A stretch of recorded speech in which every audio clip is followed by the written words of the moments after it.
नमस्कार, मैं मोहित शर्मा और आज हम कन्वेंशन सेंटर में जम्मू में उपस्थित हुए हैं।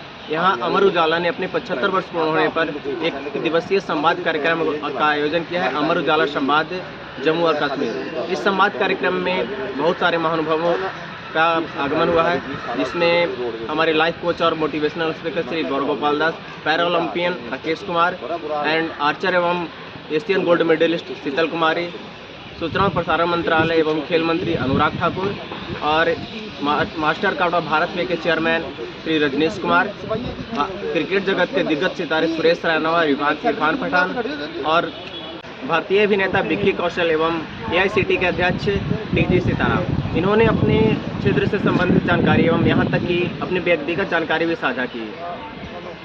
यहाँ तक आगे के वीडियो में देखते हैं प्रोग्राम की एक झलक और जानते हैं इस प्रोग्राम के कार्यक्रम के बारे में। सबसे पहले हम बात करें मास्टर कार्ड ऑफ भारत पे के चेयरमैन श्री रजनीश कुमार। उन्होंने बताया कि डिजिटल के आने से गांव से लेकर मेट्रो सिटी तक पॉजिटिव देखने को मिला। उन्होंने बताया कि आजकल देखें कि विश्व की सबसे बड़ी कंपनी जो है, उनके अधिकतर कंपनी के CEO भारत के ही हैं और उन्होंने बताया कि विश्व में भारत की प्रोडक्टिविटी जो है, अगर जो हम प्रोडक्टिविटी बढ़ाते हैं तो पर कैपिटा इनकम बढ़ेगी, इकोनॉमी बढ़ेगी और इकोनॉमी बढ़ने से पर कैपिटा इनकम बढ़ेगी। और जहाँ तक बात करें जम्मू कश्मीर के विकास के बारे में, तो उन्होंने बताया कि किसी भी देश के या किसी भी राज्य की तरक्की के लिए सबसे महत्वपूर्ण बात होती है लॉ एंड ऑर्डर पालन करना। तो जहाँ लॉ एंड ऑर्डर होती है और उससे शांति आती है तो उसकी इन्वेस्टमेंट भी बढ़ती है। और भविष्य में आने वाले उन्होंने इन्वेस्टमेंट के बारे में बताया कि जम्मू कश्मीर में 80,000 करोड़ का इन्वेस्टमेंट होने वाला है।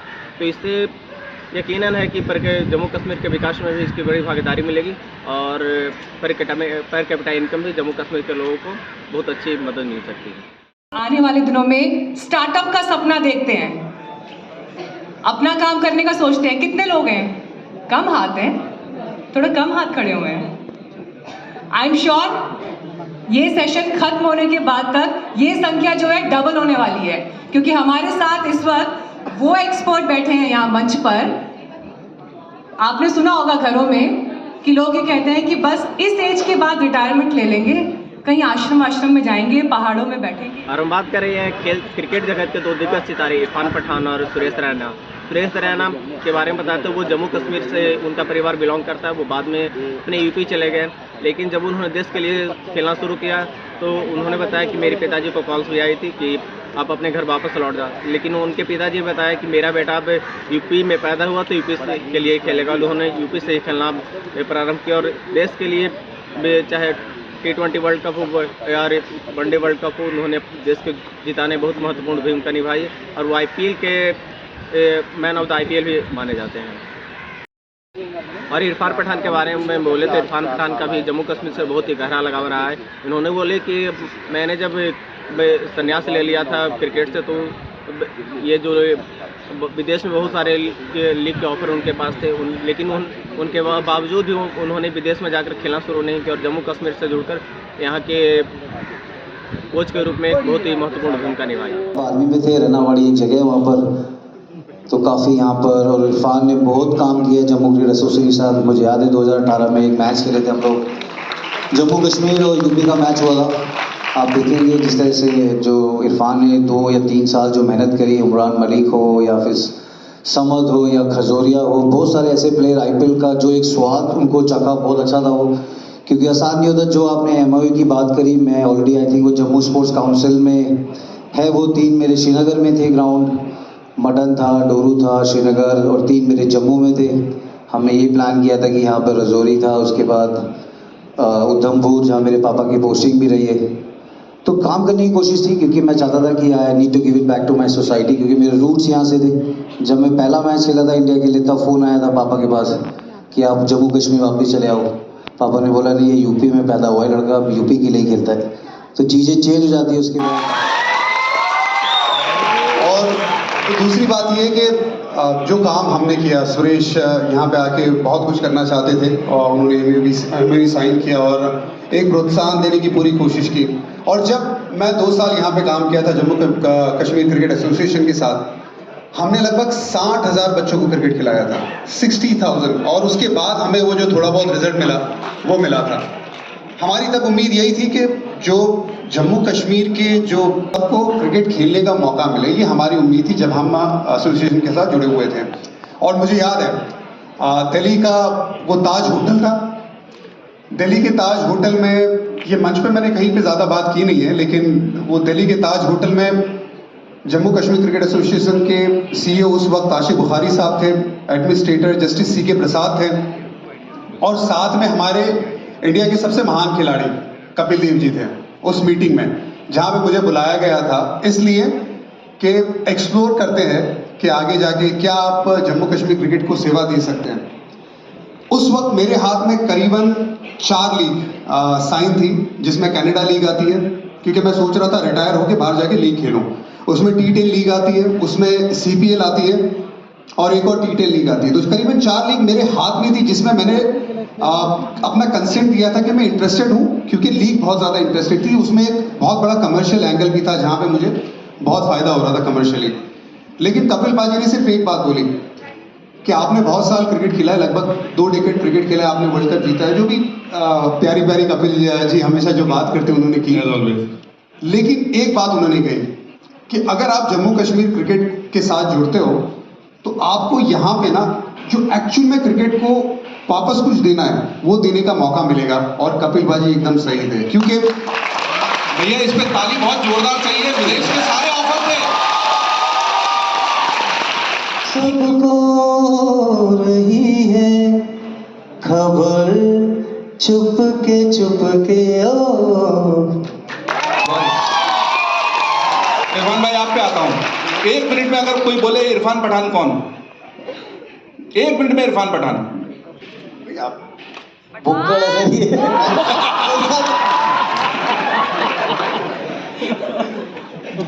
एक मिनट में तो क्या कहेंगे, लेकिन जिंदगी जीने वाला इंसान जो खुशियाँ फैलाना चाहता है, कई बार नहीं फैलाता, लेकिन खुशियाँ फैलाना चाहता है, खुश रहना चाहता है, कई बार नाराज भी कर देता है, खास करके पड़ोस वालों को।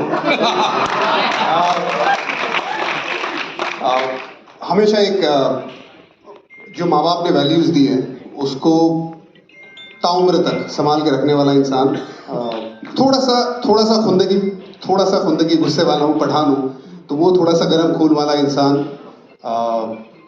कई बार इतनी सच बोलने वाला जिससे नुकसान भी होता है वैसा इंसान, लेकिन कोई बात नहीं, ये ज़िंदगी है। और हमारी जो कमज़ोरियाँ है, ताकत, उसको साथ में रखने वाला, और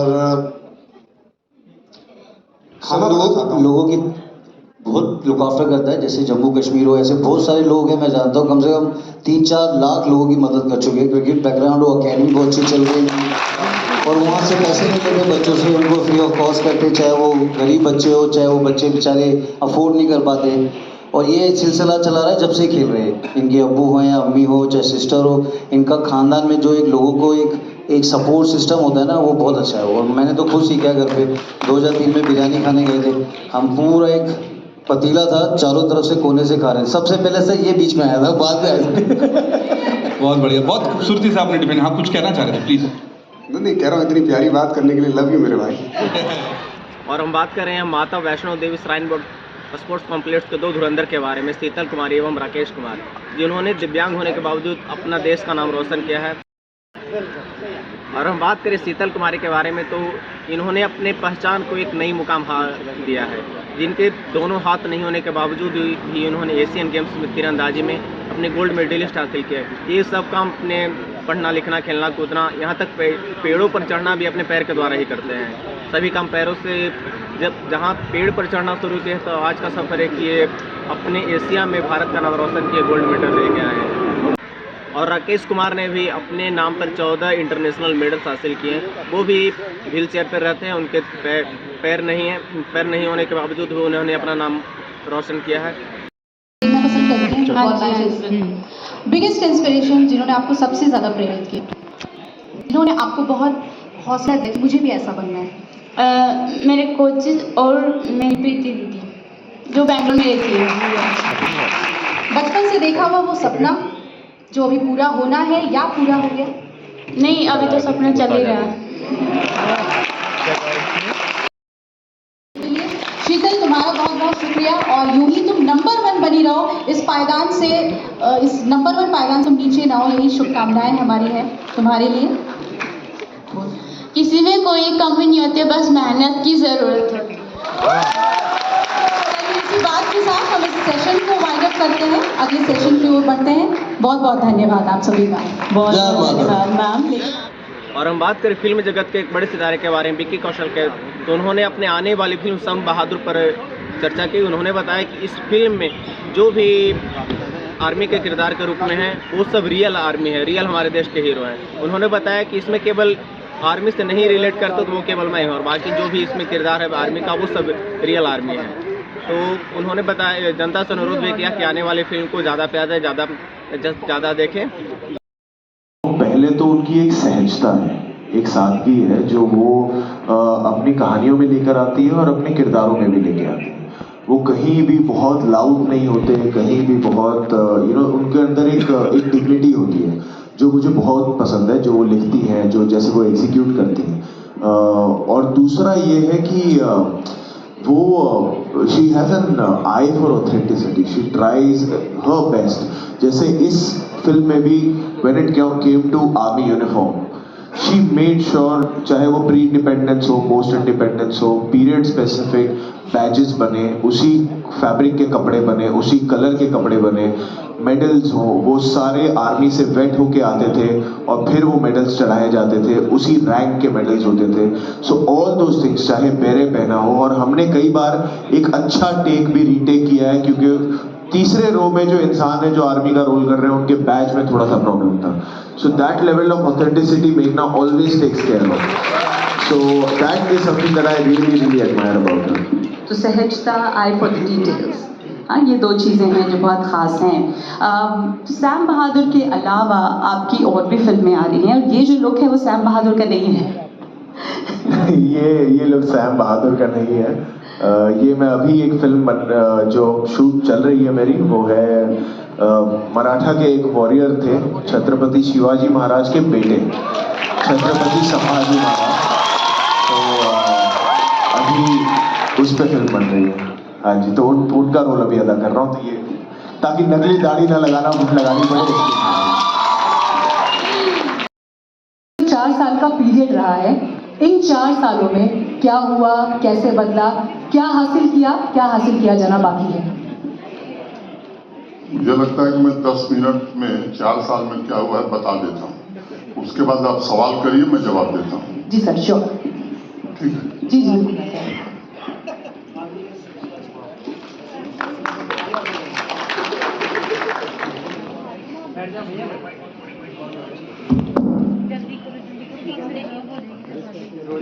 अमर उजाला के संवाद कार्यक्रम में जम्मू कश्मीर के सभी नागरिकों की तरफ से यहाँ उपस्थित अतिथियों का मैं स्वागत करता हूँ, और अमर उजाला की संपादकीय टीम को भी शुभकामनाएं देता हूँ, जिन्होंने सोच समझ करके कार्यक्रम का नाम संवाद रखा। 2 सवाल किसी भी आदमी के मन में बराबर उभरता होगा जो चर्चाओं में भाग लेता है। मुझे लगता है 2 व्यक्ति थे सवाल में, एक कृष्ण का और दूसरे अर्जुन का। 700 श्लोकों का संवाद कृष्ण और अर्जुन के बीच हुआ, जो बड़ा अद्वितीय माना जाता है, और दुनिया में ऐसा संवाद दोबारा देखने को मिला नहीं। हर साल कोई नई टीका उस पर लिखी जाती है। वैसे हमारे देश में एक से बढ़कर एक आध्यात्मिक, सांस्कृतिक और सामाजिक चर्चाओं का भी वर्णन है, लेकिन कुछ Very good evening to you, ladies and gentlemen. What doesn't look like you're very happy seeing me, guys? A very good evening to you, ladies and gentlemen. I don't know what they say, but नमस्कार। मैं ना हमेशा English में बोलता हूँ, तो कभी कभी जब हिंदी में बोलने का अवसर मिलता है, जब कोई ऐसा मौका आता है, तो मुझे अपनी हैट बदलनी पड़ती है। और इतने सालों में इंग्लिश में बोलते बोलते मैं सोचता हूँ भी इंग्लिश में हूँ, तो मेरा जब ऐसा हिंदी बोलने का मौका आता है तो गूगल ट्रांसलेट होता है, अंदर इंग्लिश और फिर हिंदी में बोलता रहता हूँ कई बार। और कभी कभी इसमें गलतियां भी हो सकती है। हाँ, जैसे किसी ने एक शादीशुदा इंसान से कहा कि इस हिंदी वाक्य का आप इंग्लिश में अनुवाद कीजिएगा। मैंने कहा क्या है हिंदी वाक्य? मैंने कहा दुख हमेशा अपने साथ रहता है, दुख हमेशा अपने साथ रहता है, सुख आता जाता रहता है। अब इसका इंग्लिश में अनुवाद करें। तो इसने कहा wife always stage with me, girlfriend comes and goes.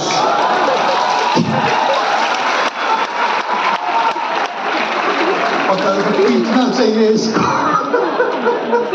ऐसी गलतियां नहीं हो।